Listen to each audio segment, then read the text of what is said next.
So here we are, it's already time to talk about episode 3 of What If. We're like a third of the way there, and I see a lot of enthusiasm in the fanbase for this show, which is great. I like that this one has a lot of folks buzzing. I am still not entirely there overall, but I have to say, man, this story was pretty satisfying. Hi fellow Disney Plus watchers, this is Thoughts After a Disney Plus Watch, where we review everything new Disney Plus coming out, and I'm glad you are watching. This is the channel that's specifically about movies, shows, and all that's Disney Plus original stuff. So just a fair warning here before we start, what if you didn't watch the episode yet, but you still want to watch this review? Well, you can press that watch later button. Still here? Let's do this. This episode opens with one of the most well-known speeches of Nick Fury, and that got me worried for a second. There was an idea to bring together a group of... And then Natasha Romanoff, who is sitting next to him in the car, is filling him in with remarkable people. Yeah, we know the speech. And this little scene at the beginning, I think this is the simplest, most refined and obvious example I can give you of all the past 3 episodes that explains what I dislike about this series the most. It's so relying on fans' knowledge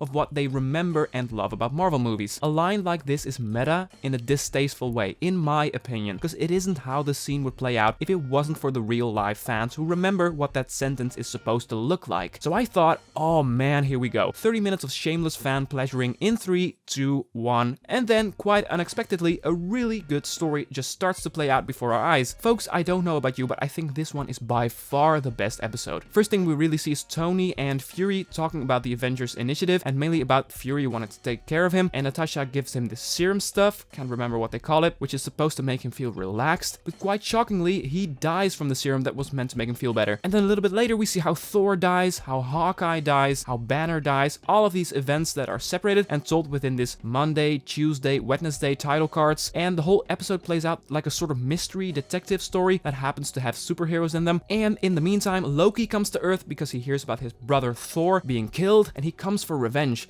And I think it's very sweet that despite the rivalry between Loki and Thor in these early Phase 1 movies, he's still pissed and can't bear to see his brother die. But Fury convinces Loki, like, hey man, we have the same enemy here. An invisible enemy has been taking down our heroes. We should be joining forces. And it's often entertaining and refreshing to see these two people that are opposite to each other, in this case Nick Fury and Loki, gather their forces and genuinely work together. I enjoyed that. But what I really like about this episode is how this is actually a story that is good to follow. Doesn't require deep cut knowledge about Marvel Studios, and it's really well paced. We have time to breathe, we have the time to really follow the investigation, we have the time to see Natasha ask for Agent Coulson's password. Steve, I heart Steve, like, that was funny. It still has great action, and there's ultimately a lot of stuff going on, but it's all paced really well. And imagine that you don't know anything about Marvel. What is in this episode that you can hold on to? The mysterious premise about people that are killed one by one that are all of great interest to this mysterious man with the eye patch. We are being caught up to speed with exactly what we need to know to enjoy this story. There's even a short, concise explanation that is told by the Watcher that shows us what the idea is, what Nick Fury's dream is, if you will. These 6 heroes fighting the battles that we never could. And you know, I weirdly enjoy the stories that are more accessible to general audiences more than the ones targeted to die-hard fans, like directly targeted to us, the die-hard fans. And don't make any mistake, I'm a big Marvel fan. And to reference last week's episode, I remember Wakanda, I remember the Ravagers, I remember Ego, the Living Planet, I remember the Collector. I get what the episode is doing in general, but the stories that leave no one behind in all its fan-pleasing are more wholesome and make for better episodes of TV, in my opinion. This episode is way better than the previous 2 for me for this specific reason. And still, this is an episode where a lot of Marvel stories and IP are coming together in a really satisfying way. So Captain Marvel would have been called in way earlier if most of the original Avengers would have died pretty early on. Makes sense. Suddenly, we're connecting 2011 story threads with 2019 story threads in a way that is accessible for everyone, but really satisfying for Marvel fans also. It's a balance. I thoroughly enjoyed the twist that Hank Pym was behind all the deaths, and that something happened with Hope Van Dyne on the battlefield. Actually, the real what if of this episode is, what if Hope Van Dyne joined S.H.I.E.L.D. on a mission and didn't come back alive? It's crazy to think that this would result in Hank Pym getting into a big personal crisis and him wanting to take revenge on S.H.I.E.L.D. And how do you take down S.H.I.E.L.D. where it hurts the most? Preventing their most precious and powerful project, that being the Avengers Initiative, from ever happening. This makes sense to me. And it also would have made sense to me if I didn't watch any of the Marvel movies, so that is a plus, and a first timer for this show in my opinion. I continue to love the attention to detail within the musical score, and I sure love that we don't get the obvious Avengers theme all the time, because we know that one, but we do get the Captain Marvel theme from Pinar Toprak.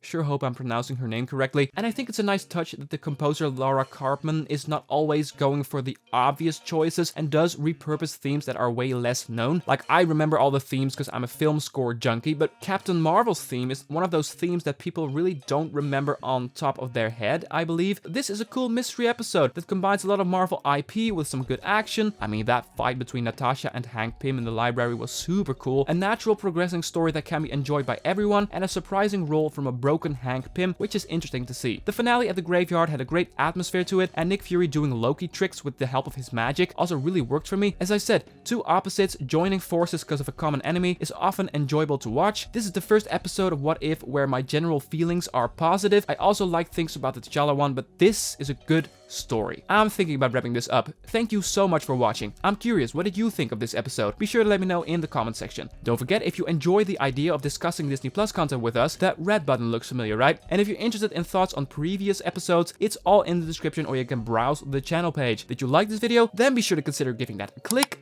Thanks. I'll be back with a new episode next week, as well as Turner and Hooch and the finale of Monsters at Work. For now, have a wonderful day and see ya.